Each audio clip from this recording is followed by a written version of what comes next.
Welcome to the Coach Dave Love podcast with NBA shooting coach Dave Love and your host, Matt Robertson, exploring the cutting edge of evidence-based shooting development in basketball today, from shooting form to skill acquisition to shot metrics. This is the Coach Dave Love podcast. Welcome to the Coach Dave Love podcast. I am your host, Matt Robertson, and with me, as always, NBA shooting coach Dave Love. Dave, give me a look at what you got going on right now. What's on the schedule that's exciting for you right now? Okay, got clinics coming up in Ottawa, Canada on, I should have had the dates ready, October 18th, 18th, 19th, and 20th. They are 96% sold out. I think we have 5 spots remaining in one clinic and 9 spots remaining in the other, but the other 2 are sold out. I also have clinics coming up in November 15th, 16th, 17th in the Toronto, Canada region. And my Friday night, November 15th, is open. So if people are a part of a larger group and would like to talk about hosting a clinic, then you can reach out to me about that. And then I'm working with Saskatoon minor basketball, which all the Americans will jump all over how funny the word Saskatoon is, and they'd be right. And we're arranging the clinics I'll be doing there, but then also trying to brainstorm, like, how can we help coaches more? How can we get more information to players so that not all of the coaching is being done by the youth coaches that might not have a ton of experience, that they're getting some support. And then, so if you have a similar kind of organization and want to see what we do, my hope is to piggyback that with other groups. So that's what's coming up. The schedule is slammed, Dave. It's funny. I had a recent experience where that was sort of the ethos, and a friend of mine who's the chair for a local basketball association was like, "Hey, would you want to do like a shooting camp for a bunch of kids?" And I was like, I can. I don't have a ton of time right now with the job and the young fella and everything else. I said, but I do think maybe a more useful or a better use of time would be if you want to do a coaching clinic and get 10 or 15 coaches in from your provincial program or your higher level, whatever. And we can talk, and I can teach them how to be a bit of a shooting coach for their kids. And we can talk about all kinds of other stuff. He said, great. And that was last night? And that was last night. And I was very clear at the beginning. I am not an expert at any of these topics. None of these are original ideas. I am a David Love acolyte, as it were.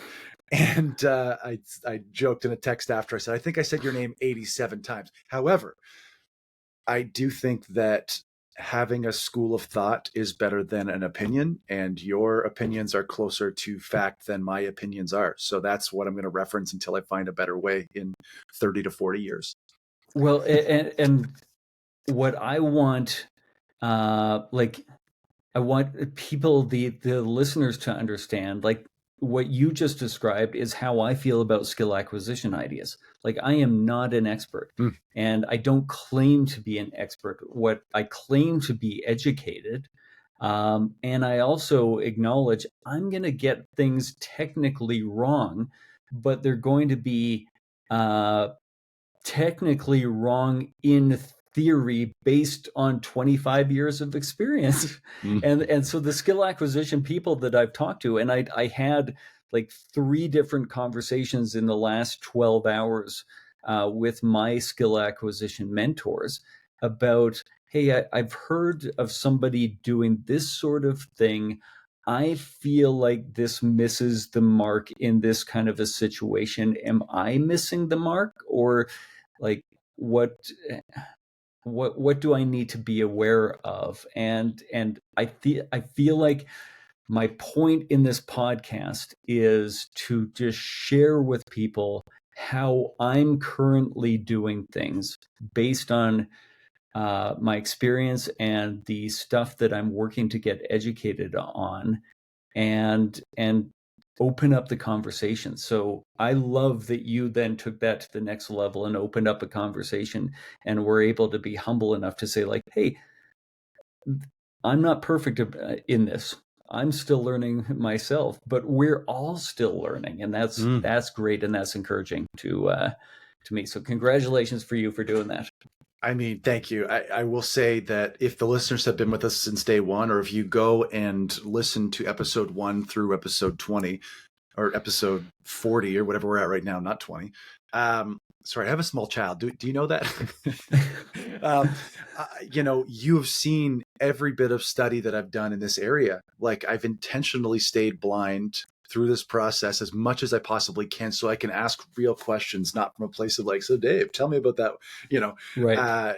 So last night there were a few things where admittedly I was like, honestly, this is an opinion of mine on this case, which there are better sources that we can find answers for, but they were talking about for an 11-year-old who can't get to a good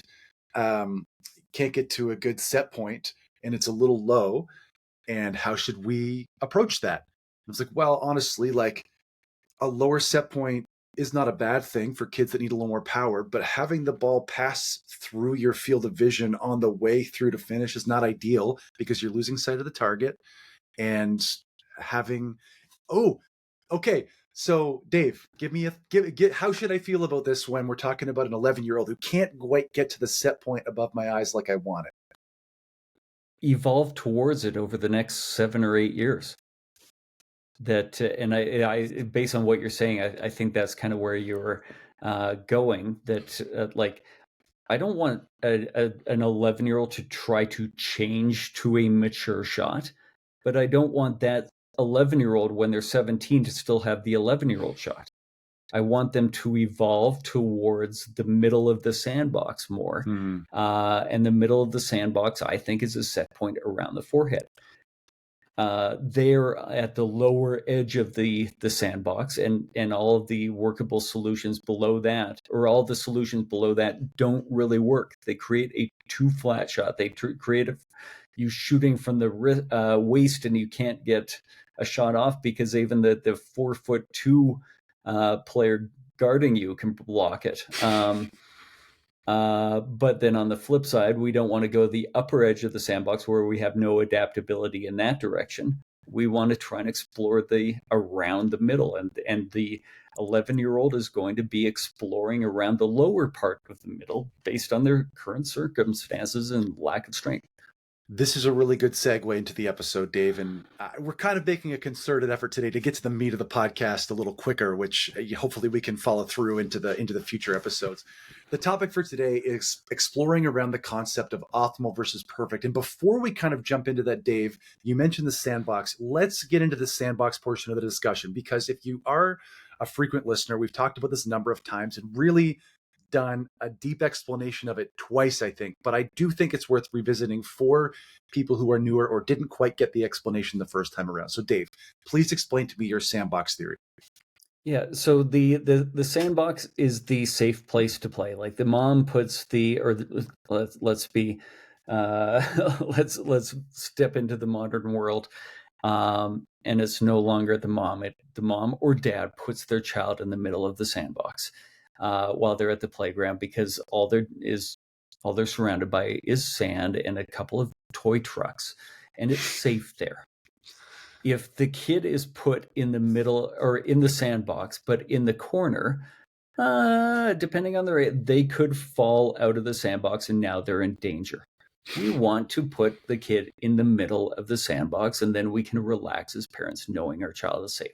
That's the general principle. Our shooting form, like, why do all players tend to look kind of similar when shooting the basketball? Because we've encouraged players to explore around the middle of this sandbox. What is bad shooting form? Bad shooting form is shooting form that would put your mechanics towards the edge of the sandbox. And now everybody has variability. and we have to make sure that we're exploring around variability that is a workable solution. If we're exploring too much to the outside, an unworkable solution, a solution that causes misses because our general form is too close to the edge, then we're in trouble. And so it's not that things have to look a certain way. Going back to the point of the episodes, there is no perfect form. Like, list all the great shooters. They don't have quote unquote perfect form. They have adaptable form, and varying ways of doing that depending on how they grew up and how their body is built. Can you give me a practical example of someone who's on the edge of the sandbox, sort of with bad shooting habits? Or you don't need to name a player, but just name the habit and kind of describe it for us. Yeah. So let's go around the edges of the sandbox. The low end of the sandbox, like, is going to be the player with a low set point. They have a set point down below, like chin level or below. This is like the 11-year-old child. Some shots can go in. They can make shots as long as the defenders in their league are also 11 years old and aren't very talented defenders and aren't very tall. So they have a low set point that can encourage a flat shot and can force a two-handed shot. Let's go over to the left side of the sandbox. Let's take right-handed old rookie Lonzo Ball. Okay, he brings the ball up the left side of his body, and is unable to then get the middle of his hand underneath the center of the basketball, and is forced to then use his guide hand, and he has too complicated of a shooting motion. Upper edge of the sandbox, the people bring the ball way back behind their head. They are not able to adapt to further back, and their solution doesn't allow them to flatten out their arc, because it's so much different bringing the ball back behind that as opposed to having the ball here. Matt Bonner was probably right at the edge of the right side of the sandbox. All of these things, Matt Bonner was a good shooter, but if he had to dribble drive going to his left and pull, he probably didn't have that in his arsenal, because he would have brought the ball right back to where the defender is, and it just would have plucked it out of his hand. So why do Booker, Steph, Clay, like all these great shooters, why do they all kind of look similar?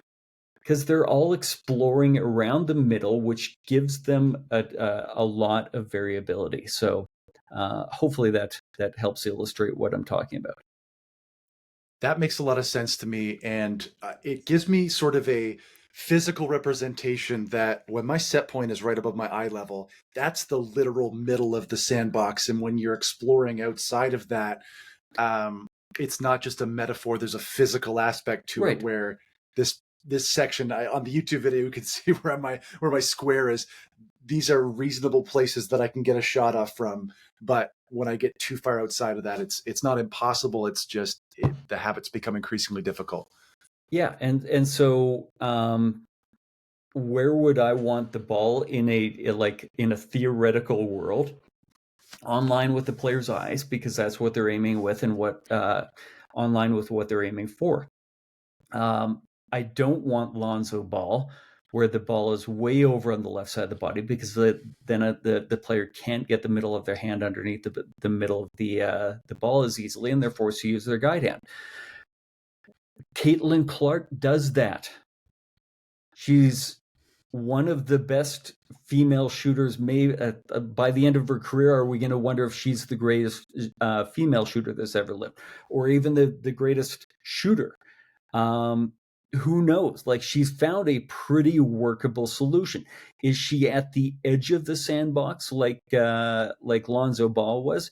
No, but she's skewed slightly to that side. If her solution didn't work, then we might nudge her closer to the middle. But since it does work, then we can explore variability around it. And she might not be particularly adaptable more in that direction. She might not be able to get the ball further to her left-hand side as a shooter, but she probably has a lot of adaptability to the right. And the most important thing is she's found what works for her. Sabrina Ionescu is the other one, like super low set point, but also is a bucket. And that shot is not getting blocked at a high rate, and it's a workable solution for her. Actually, Dave, I have last thing before we kind of go to a break. I have a really interesting player right now who has a one motion shot and is very good at shooting off the dribble, is not as good at shooting off the catch because he is 18 and isn't. I feel like the strength isn't quite there when he is shooting off the dribble. His one motion shot is generating a ton of momentum for him, but from a standstill, there's not quite as much power in that in the rhythm, heavy air quotes. Right. It's a really interesting case because he's a really good shooter off the dribble. It's an interesting case. Yeah, and you brought up Sabrina. Is it Ionescu? Like, I know it's an I, but I've been listening to more, and I feel like I'm hearing the Liberty announcers giving it J sound at the beginning. And I'm sorry that I'm this ignorant around one of the elite female players' pronunciation of her last name, but I also struggle with Antetokounmpo. So maybe it's just that they're hard names to pronounce. Hopefully. During the NBA weekend, they called her Ionescu. So that's where I lean towards that. But man, we know that's she where is I was going total to. stud. Yeah. And so she is similar, in my opinion, to Trey Young, who, they both have a lower set point. Why? Because they shoot from a greater distance. They need more power. And they're both not massive human beings. I think Sabrina is more in the 5'9" range and Trey is more in the 6'2". Like, they're very normal size human beings and not 6'8", made of 220 pounds of muscle. They're just made with 170 pounds of muscle. And so what do you do when you need a little bit more power, when you're an average size human being shooting from 25 plus feet out? You lower your set point. Now, if Trey Young tries to shoot from that low set point on an elbow jumper with a big's hand in his face, he's probably going to find that solution doesn't work as well. And so he has adapted to the shots that he shoots most often. So has Sabrina. And then hopefully they're adaptable to the other situations that they also face, but maybe don't face as much. Whereas if we try and train a quote unquote perfect shot, we're actually limiting the solutions and options for a player when we should be encouraging a position where they have as many options as possible. Cool. I like that. Coach Dave, let's do a quick break and we'll come back with more of the topic for the day. Hey there, basketball fans. Coach Dave Love here with an exciting opportunity to revolutionize your shooting game. Introducing my exclusive shot development systems, Pure Release, Consistency and Balance, and Fluidity and Arc. Each system is designed to target key aspects of your shooting technique, transforming you into a more effective player on the court. Pure Release focuses on perfecting your shot release. Consistency and Balance enhances your stability and accuracy, and Fluidity and Arc works on your ball path and trajectory of your shot. Find out the drills and progressions that I use with my NBA players to improve these important habits. Can't decide which one to choose? No worries, grab the bundle and get all three systems at a fantastic value. It's a complete package to elevate every part of your shooting game. And there's a special deal for all my podcast listeners. Use the promo code PODCAST20 at checkout to save 20% on any of the shot development systems. Don't miss this chance to train like the pros. Visit CoachDaveLove.com/store and take your first step towards shooting success. That's CoachDaveLove.com/store. All right, welcome back. Coach Dave, as we always do for first-time listeners, we're going to come back with an after timeout. An after timeout is something we do after a timeout. And I put 24 up on the thought clock in my office, and Coach Dave has to concisely give us an important point from the last segment. Okay, so I want to change your thinking away from let's try to get perfect form, and instead adapt your thinking as a coach to getting closer to the middle of the sandbox. It doesn't have to look a certain way. You just have to put players in a position where they are able to adapt in as many different ways as they possibly can. Decent. We got a decent look. It wasn't the first option. It might have been the second or third option. We got a good look. Can I make a suggestion here? Because you and I have talked about trying to be more concise, and we joke about it all the time. My feeling is, let's go to hammer action and then start to put a bow on this topic, unless you have specific questions about hammer action. Whoa. Okay. I do have a few things we want to talk about before we get to hammer action. If that's one okay. Of them? Yeah. So flexibility and adapting skills. We talk a lot about variability in practice, and optimal solutions are sort of encouraged in these variable situations. Can you talk a little bit about how you're training players and the variability you're introducing around these optimal moments? Do you understand what I mean? I think so. So that to me is the art of coaching.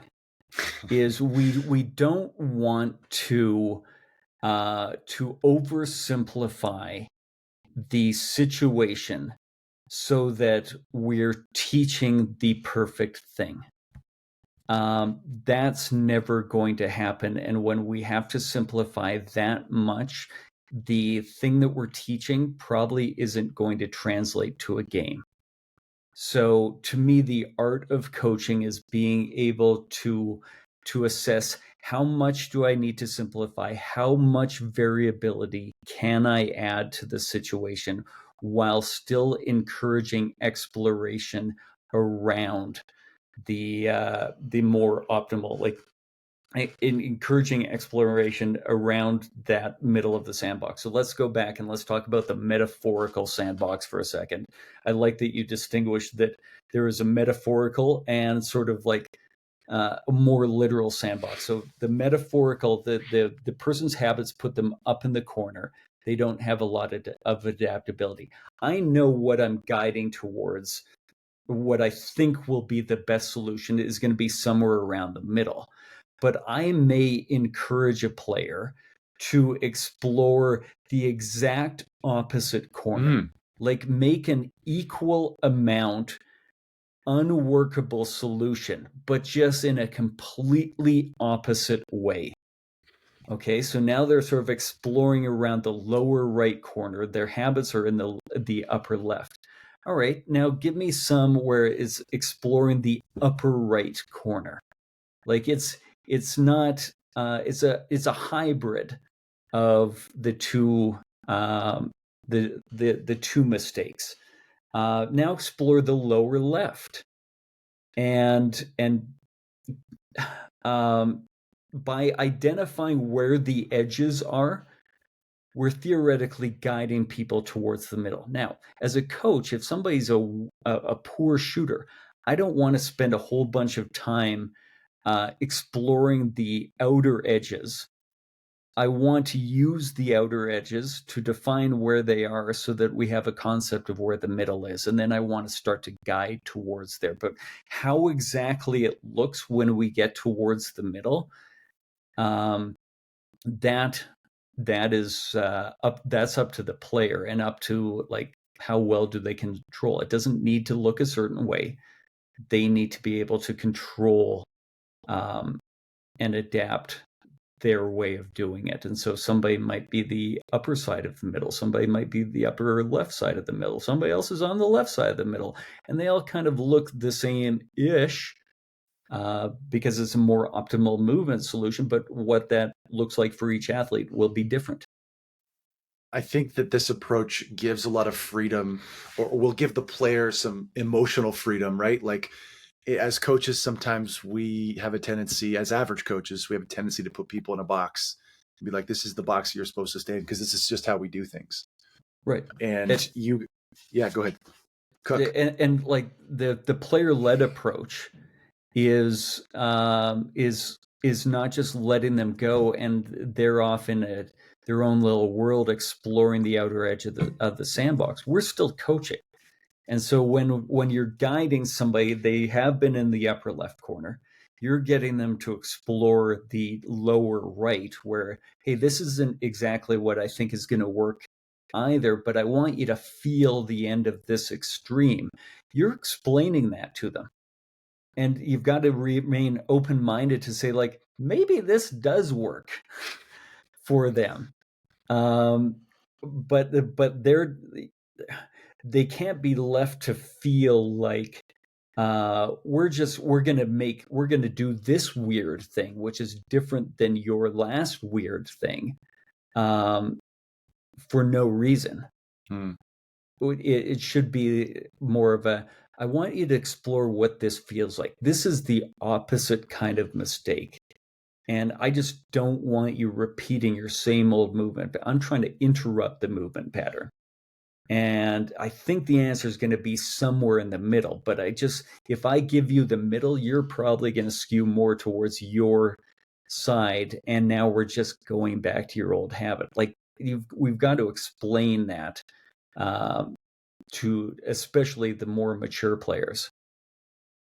So for my player who is a very good pull-up shooter, is a very good shooter off the dribble, like I shouldn't touch that because he's making enough buckets, he's making enough shots that he's found a solution that is outside the middle of the sandbox for sure. And it's not optimal when he's shooting from a standstill, but is optimal enough for him. Like, again, just teach to me, please, Dave. But like, how can I get him to add more power on a standstill shot?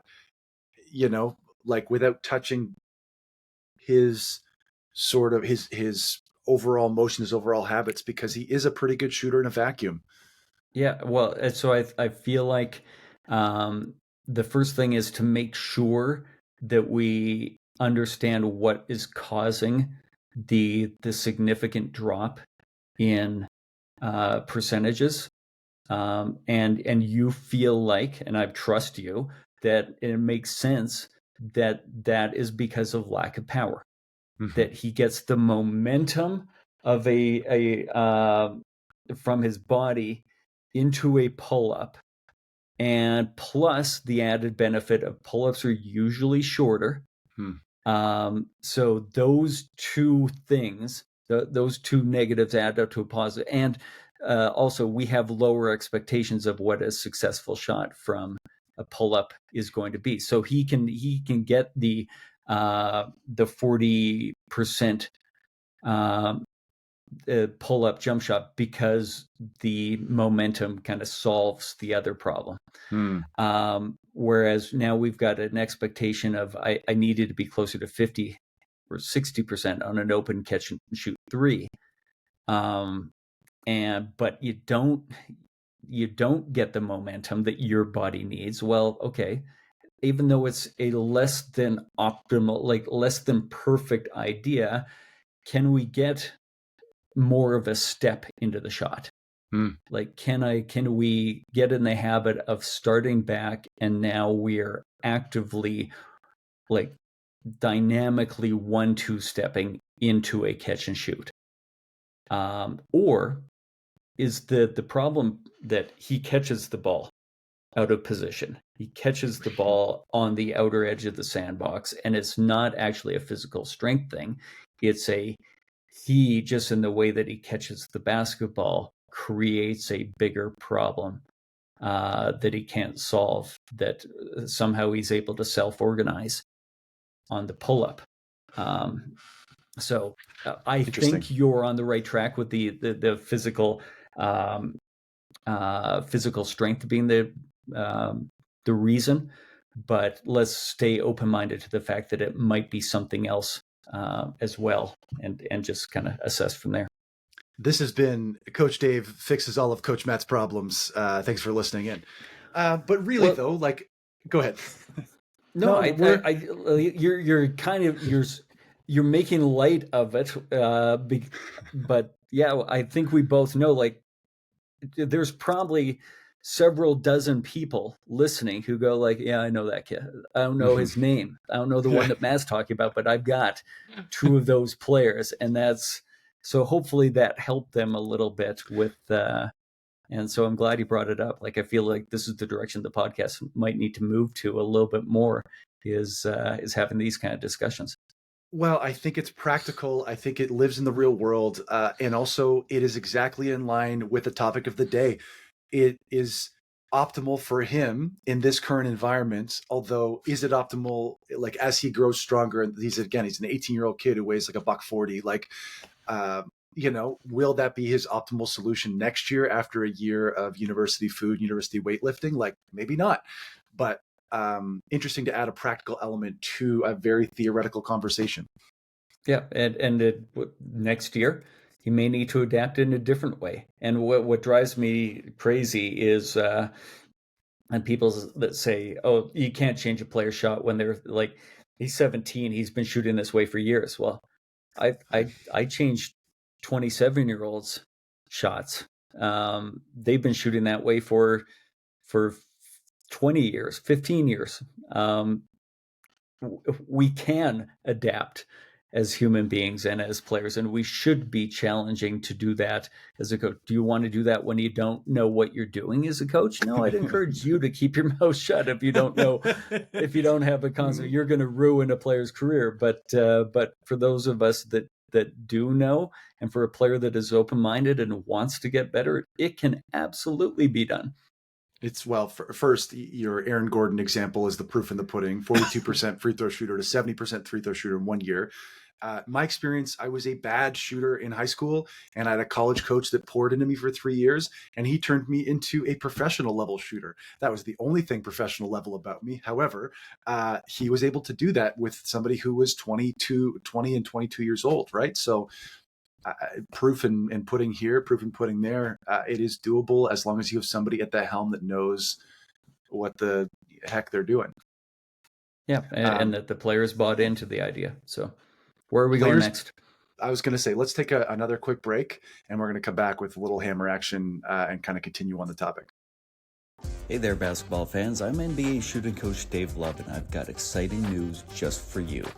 Introducing my exclusive, free basketball shooting newsletter. It's packed with insights and techniques straight from the hardwood. Have you ever wondered how NBA players improve their shots? Or how you could get to the next level, whether you're a college player, a coach, or a budding youth player? My newsletter brings all this and more directly to your inbox. Each edition is a deep dive into the world of basketball shooting. I'll share some of the tips and ideas that I use with my NBA clients, tailored for every level of the game. But wait, there's more. Subscribers receive exclusive monthly discounts on my online products.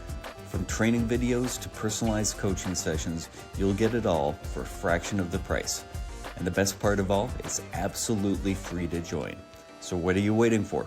Elevate your game and join a community of passionate players and coaches from around the globe. Signing up is easy. Just visit CoachDaveLove.com. And welcome back. ATO, Dave, give us a concise look at what we talked about in the last segment. Oh, this one's going to be harder. I don't remember. Now we're going without notes. This is going to be a turnover, Maddie. What? Oh, help me out. Jump in. Can you? What's the concise version of what I talked about? What's the takeaway in that last 10 minutes? That even though a player's solution might not be perfect and might not seem optimal to us, for example, Sabrina Ionescu, Trey Young's lower set point, if the solution is close to optimal and is working for that player in the majority of situations, we shouldn't do much to touch it. it is a workable solution, and it's not perfect, but it is optimal. Perfect. I love it. Nice work, Matthew. I You know, don't know if that was in the last segment. I felt like that was the previous segment, but who cares? Like, that's what we want people to get out of it. And so us saying it again might not be a bad thing. For the listeners keeping score, you can mark me down for a turnover if you need to, but I thought that was okay. Well, I refuse to check into the game. Listen, I was like, no, coach. I had a player do that to me one time when I was coaching in a game. He's like, "Nah, I'm good, coach." And I was like, "Excuse me?" Like, "Nah, I'm good." It's like, oh. I would like to argue that I did it because I knew my skill set wasn't great for this this particular situation. It was best for the team. But I think we're splitting hairs, which I don't have at this point. Appreciate that, and I do enjoy splitting hairs. I did have a player do this where he's like, "Nah, man, they cooking," and like we were on a run or something, and he didn't want to check in, didn't want to disrupt the flow. And I was, you know what? That's you know what? You're absolutely right. We are cooking. Let's give him another minute and a half or two of run. Like, it was a good. So, Dave, we were cooking out there. Sure. Okay. Okay. Let's jump into hammer action here, Dave. This is a segment where we hammer home some actionable advice from this episode. And I know this has sort of been a little bit of a deviance from our normal form, but I don't mind it. Like, Dave, give me a look at some actionable intel from what we talked about. Okay, so you've got a player and you're going into a workout. First thing I want you to start with is I want you to make sure you know in what way you think that player is struggling. Like have a plan of what you're guiding towards. Then let's pull from Chris Oliver's whole part only if you need to idea, which I keep referring back to in my head all the time, and just say, like, can I change this? Can I help the player explore this new movement that I think will help them in a very holistic environment? Can we do this at game speed where I just say, like, hey, try and finish more stable. Try and be more in control of your body at the end of the shot. Try to I want you to explore having the ball over on your shooting hand side of the body, not the guide hand side of the body. Shoot it up your right nostril for me. And if we can just give that simple little guidance and that encourages exploration in the way that we think will help, and it's showing evidence that it is helping, then continue on with that close to the hole. Only break it down into parts when it's necessary to really simplify. And I'm constantly wondering if I am simplifying things too much just out of my habit, or if I'm simplifying that much because the players that I've worked that I historically work with are weak shooters who have been doing it this way for 15 years, and I need to simplify. And I think we should all be having that debate in your head of, like, do I need to do it this way because I've always done it this way, or am I doing it this way for a purpose? So how do you know? Like, this is one of my big issues. We talked about it last night where I was talking about challenge point, and we need to add a significant enough level of challenge so the player's failing 20 or 30% of the time, whatever the magic number ends up being. And one of the coaches was like, "Oh, but sometimes, you know, my players will get down if they're not succeeding every time." And I wanted to make a comment about, you know, kids in this current era or whatever, you know, that every coach I'm sure can relate to. But how do you know when you're simplifying it too much because that's what you want to do? Or if you're simplifying it too much, or you're simplifying it because the player needs that amount of simplification? You take an educated guess based on your years of experience as a coach, and you test. And what I think we don't do, or I shouldn't generalize this much, a common mistake that I think a lot of us do too much is we don't test enough. We're living in the perfect world far too much of and we're creating that expectation that the kids have of the kids don't want to fail. They want to only see success. And I would put it back on the coach. Is that the kids actually feeling that way? Or are you projecting your feelings onto the kids? Whoa. That it only feels good for you as a coach if they're making every single shot? Because I've been there. I know that feeling. And now I think I'm pretty good at being able to say, like, no, you shot that pretty well. You're just a human being that tried something really hard and you missed. Continue on.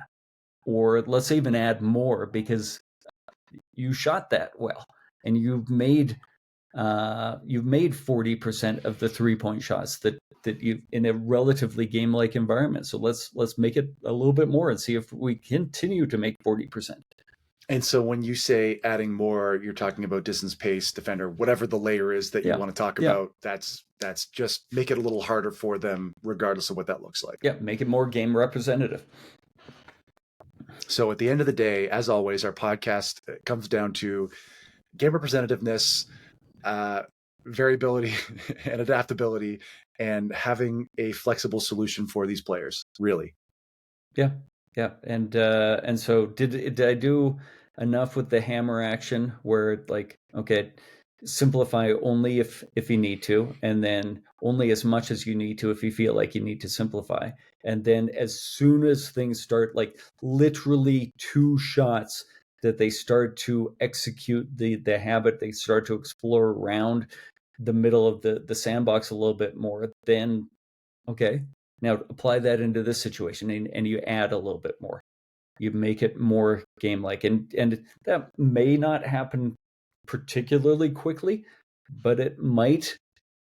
And we don't want to limit a player just because our past experience has been it takes this amount of time to learn a habit. Not for everybody. So maybe it just took like a couple of reps where the player's like, oh, that's what that feels like? Okay, here you go. And they're able to do it. Or do it in a much more challenging environment than the other 3 players that you've worked with on the same habit. So don't underestimate your players. Give them an opportunity to fail at that higher pace, distance, difficulty, whatever. Yeah, when I can start to bench press 175 pounds, what do I need to do? I need to put more weight on the bar eventually. I don't continue to get stronger by just leaving 175 pounds and continuing to do my 8 reps. I've got to add challenge eventually, more reps, more time under tension, more weight. That's me trying to sound smart. But like, we hang around doing the super simple thing a lot because it feels really good to watch the player make 80% of their threes in a dumbed down version of a game, and then we get to put it on them and say, well, they don't get it when they only make 30% in games, but our practice was very non-game representative the whole time. Yeah, they don't get it. Coach Dave, you're the best as always. Appreciate your time. Where can the people find you? They want to give feedback about this episode, the topic, anything previous, or any camps, clinics you've got upcoming. Best place to go right now is on my newsletter, CoachDaveLove.com. I'm going to be reworking that over the next month or so so that my newsletter reflects more of the coach that I am now and not a reflection of the coach that I was 2 years ago. And this is something that I'm constantly doing, is just updating. But that's a whole bunch of free information coming through my newsletter on CoachDaveLove.com, probably the best way. And then social media, Coach Dave Love as well. As a recipient of the newsletter, I can say it is useful. Please subscribe if you haven't. It's worth your time. And I am Matt Robertson on LinkedIn, at Coach Matty Rob on Twitter/X. And thanks for coming to the end of the episode with us. Thanks for coming along this journey. Please rate, review, subscribe, tell a friend. It all really helps. And otherwise, see us next week. Thank you for joining us on today's episode of the Coach Dave Love Podcast.